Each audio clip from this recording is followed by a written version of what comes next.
খারাপ আছি না। তুমি বুঝো না বাসায় বাবা আছে, এর জন্য আমার আসতে একটু দেরি হয়েছে। এখন তো আমার বাবা আমাকে ঢাকা পাঠায় দিতে বলছে। এখন আমি কি করি? তোমার ছাড়া তো বাঁচবো না। তুমি ঢাকা যাও না, তুমি এখানে থাও। তুমি যদি ঢাকা যাও তাহলে তুমি আমার ভুলে যাবে। আমার তো যাইতে মন চাইতেছে না, এখন কি করবো? আমার বাবা ঢাকা পাঠাইতে দিতেছে, আমিও তো তোমার সাথে থাকতে পারবো না। না না, তুমি ঢাকা যাও না, তুমি চলো আমরা দুজন বিয়ে করে দিই। না, বিয়ে করার একটা সময় আছে, এখন আমারও তো ইনকাম নাই, বিয়ে তো আমি তোমারই করবো।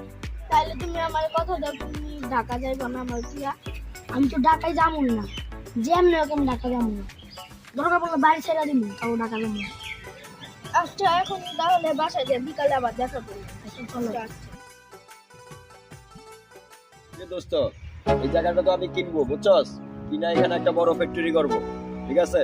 কথাবার্তা চলতেছে, দেখি জায়গাটা কিনবো, কিনা এখানে একটা বিশাল ফ্যাক্টরি করবো। জায়গাটা অনেক ভালো, জায়গাটা সুন্দর না অনেক? এই জায়গা একটু তোমার কিনা হইব না, কারণ এই জায়গা আমার লোকে মালিকের লোক কথাবার্তা ফাইনাল হয়ে গেছে। এই জায়গায় আজকে আমার টাকা পয়সার বায়নার ডেট আছে, কথাটা বুঝতে পারছো? এই জায়গাটা আমি কিনে নিয়েছি। আপনি আমাকে চিনেন? আপনার জায়গা কার থেকে কিনছেন আপনি জানেন? এই জায়গা কথাবার্তা আমার সাথে ফাইনাল। আজকে আমি টাকা পয়সা দেবো, আজকে আমি এই জায়গা বুঝে নেবো, মালিকের লোক ফাইনাল। আপনি বলতেছেন আপনি জায়গা কিনবেন, কিসের আপনি জায়গা কিনেন এটা?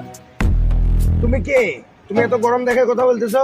কি চোখে একটা সানগ্লাস আর মোটা একটা গলায় লোকের লাগালে কি মাস্তান হয়ে যাওয়া যায়? এইসব চলবে না এইখানে। ঠিক আছে, আপনি দেখেন এই জমি কেডা কিনে, এই জমি আমিই কিনবো। আপনার সাথে আমি চ্যালেঞ্জ করে গেলাম। চলো যাও, পারলে ঠেকায়ও, এই জমি কেমনে কিনতে পারো।